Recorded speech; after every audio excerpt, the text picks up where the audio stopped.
Hello മീഗോസ്, KLX 230 RS. നമ്മളിപ്പോൾ നിൽക്കുന്നത് Kochi Kawasaki ഷോറൂമിലാണ്. ഈ ഒരു വീഡിയോയിൽ കവാസാക്കിയുടെ ZX6Rന്റെ ഒരു ഡെലിവറി, അതുപോലെ തന്നെ നമ്മുടെ KLX 230യുടെ ചെറിയൊരു വാക്ക് റൗണ്ടും കാര്യങ്ങളൊക്കെയാണ്. It's me Rango, welcome back.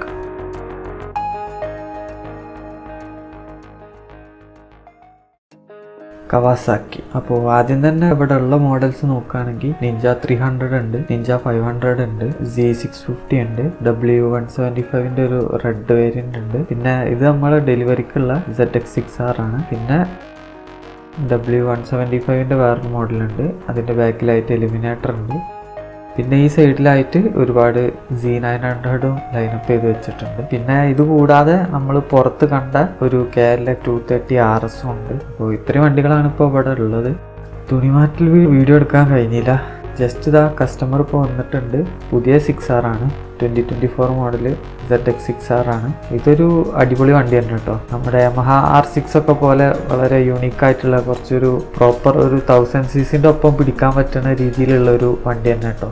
കുറച്ചുകൂടെ ബഡ്ജറ്റ് ഫ്രണ്ട്ലി എന്നുള്ള രീതിയിലൊക്കെ നമുക്ക് വാങ്ങാൻ പറ്റിയൊരു സൂപ്പർ ബൈക്കാണ് ഈ ZX6R.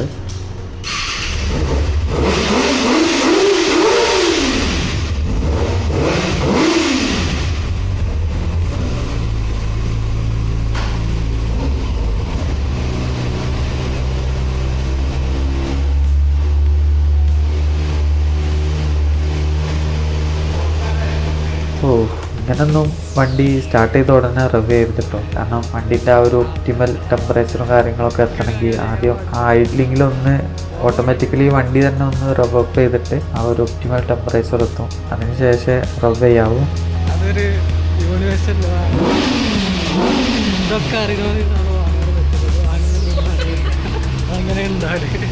പിന്നെ സൂപ്പർവൈസൊക്കെ അധികം നമ്മുടെ ബ്രേക്കിംഗ് പീരീഡൊക്കെ കഴിഞ്ഞിട്ട് തന്നെ വരുന്ന വണ്ടികളാണ്. പക്ഷേ എന്നാലും സ്റ്റാർട്ട് ചെയ്ത ഉടനെ തന്നെ ഇങ്ങനെ ഹൈ റബ്ബിൽ റോട്ടിൽ കൊടുക്കരുത്. ആ ഒരു ഐഡ്ലിങ്ങിലൊന്ന് ഇട്ടിട്ട് RPM ഒന്ന് കയറിയിട്ട് പിന്നെ ഇങ്ങനെ കൂൾ ഡൗൺ ആവും ഐഡ്ലിങ്ങിൽ. അതിന് ശേഷം നമ്മൾ ശരിക്കും വണ്ടി ഓടിക്കാവും.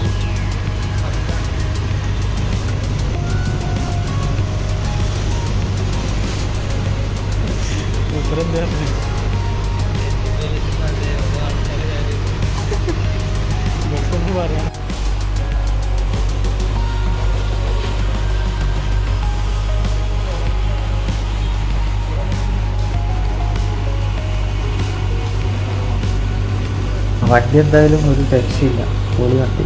ഇതിൻ്റെ ഓൾഡ് കൺസോളാട്ടോ എനിക്ക് ഏറ്റവും ഇഷ്ടം. ഇതിപ്പോൾ കംപ്ലീറ്റ്ലി ഡിജിറ്റലായിട്ടുള്ളൊരു കൺസോളാണ്. പണ്ടൊരു യുണീക്ക് ടൈപ്പ് ടാക്കോമീറ്റർ ആയിരുന്നു ഈ ഒരു ZX6Rൽ വന്നിട്ടുണ്ടായിരുന്നു. ഓൾഡ് മോഡൽസൊക്കെ അറിയുന്നവർക്കറിയാം. അതാണ് എൻ്റെ ഫേവറേറ്റ്.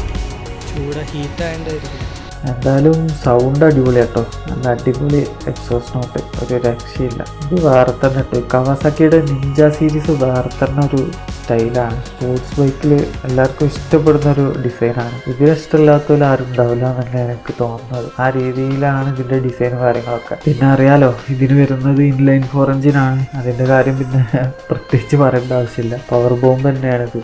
കറൻ്റ്ലി നമ്മുടെ ഇന്ത്യൻ മാർക്കറ്റിൽ ഇതിനെ കോമ്പീറ്റ് ചെയ്യാൻ പറ്റിയൊരു വണ്ടി ഇല്ല എന്ന് തന്നെ വേണമെങ്കിൽ പറയാം.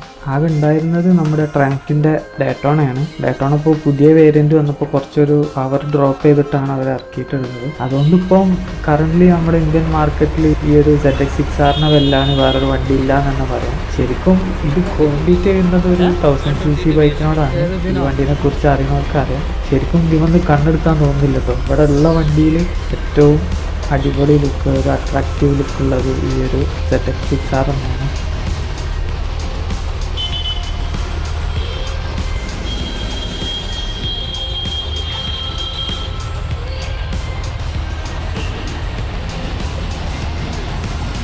അങ്ങനെ പുള്ളി ഡെലിവറി എടുത്തു പോയി.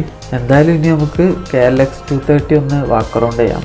നിങ്ങളൊക്കെ ആൾറെഡി അറിഞ്ഞിട്ടുണ്ടാവും ഈ ഒരു KLX 230യുടെ പ്രൈസും കാര്യങ്ങളൊക്കെ. 3.3 ലാക്കാണ് എക്സ് ഷോറൂം വരുന്നത്. ഈ ഒരു പ്രൈസ് അനൗൺസ് ചെയ്ത അപ്പം മുതൽ തന്നെ ഈ ഒരു എക്സ്പൾസും KLX 230 ആയിട്ട് ഭയങ്കര രീതിയിൽ കമ്പാരിസൺ നടക്കും. ഇത് ഒരുപാട് ഓവർ പ്രൈസ്ഡ് ആയിട്ടാണ് കവാസാക്കി പ്രൈസ് സെറ്റ് ചെയ്തിട്ടുള്ളത് പലരും അഭിപ്രായമുണ്ട്. പക്ഷേ ഞാൻ പറയുന്നത് ഇതൊരു പ്രോപ്പർ പ്രൈസ് തന്നെയാണ്. ഇതിലും കുറച്ച് വെച്ച് കഴിഞ്ഞാൽ ഈ വണ്ടി എല്ലാവർക്കും അവൈലബിൾ ആവുന്ന രീതിയിലെത്തും. അതിനേക്കാളും നല്ലത് ഈ ഒരു ഒരു വണ്ടി കുറച്ചൊരു യൂണീക്കായിട്ട് തന്നെ നിൽക്കുന്നതാണ്. കാരണം ഇതിൻ്റെ വാല്യൂ അറിയുന്നവർ മാത്രം ഇത് വാങ്ങിയാൽ മതി എന്നുള്ള രീതിയിലുള്ള ഒരു പ്രൈസ് ടാഗ് ആയിട്ടാണ് എനിക്ക് തോന്നുന്നത് ഈ ഒരു 3.3 ലാക്ക്. പലരും എക്സ്പൾസ് ആയിട്ടാണ് ഇത് കമ്പയർ ചെയ്യുന്നത്. ഒരിക്കലും എക്സ്പൾസ് ആയിട്ട് ഈ ഒരു വണ്ടി കമ്പയർ ചെയ്യാൻ പറ്റില്ല.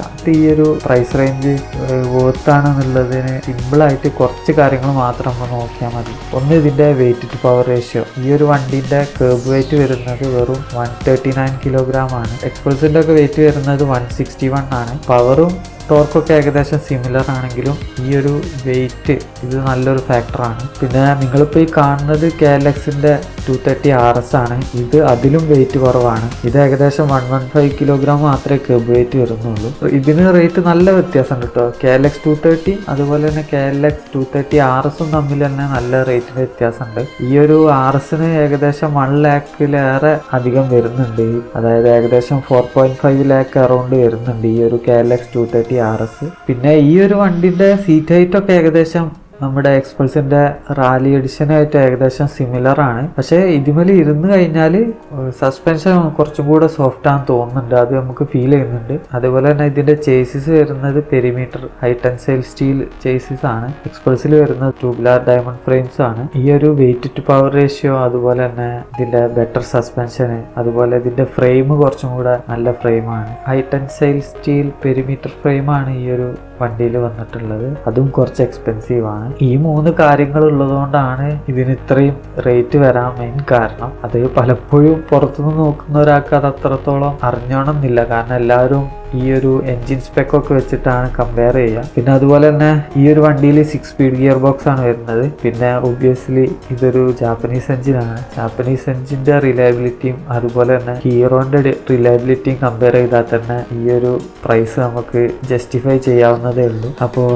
ജസ്റ്റ് ഈ ഷോറൂമിൽ വന്നപ്പോൾ ഇവിടെ വണ്ടി കണ്ടപ്പോൾ ജസ്റ്റ് ഒന്ന് ഒരു വാക്ക് അറൗണ്ട് വീഡിയോ എടുത്തു എന്നുള്ളൂ. അപ്പോൾ ഈ ഒരു വണ്ടിന്റെ പ്രൈസും ഈ ഒരു വണ്ടി വേർത്ത് ആണോ അതോ എക്സ്പൾസ് തന്നെ എടുത്താൽ മതിയോ എന്നുള്ള കാര്യങ്ങളൊക്കെ നിങ്ങളുടെ അഭിപ്രായം നിങ്ങൾ താഴെ കമൻറ്റ് ചെയ്യുക. അപ്പോൾ ഈ ഒരു വീഡിയോ അത്രയൊക്കെ തന്നെ ഉള്ളൂ. വീഡിയോ ഇഷ്ടപ്പെട്ടാൽ ലൈക്ക് ചെയ്യുക, കമൻറ്റ് ചെയ്യുക, ഷെയർ ചെയ്യുക. It's me Rango signing out. By.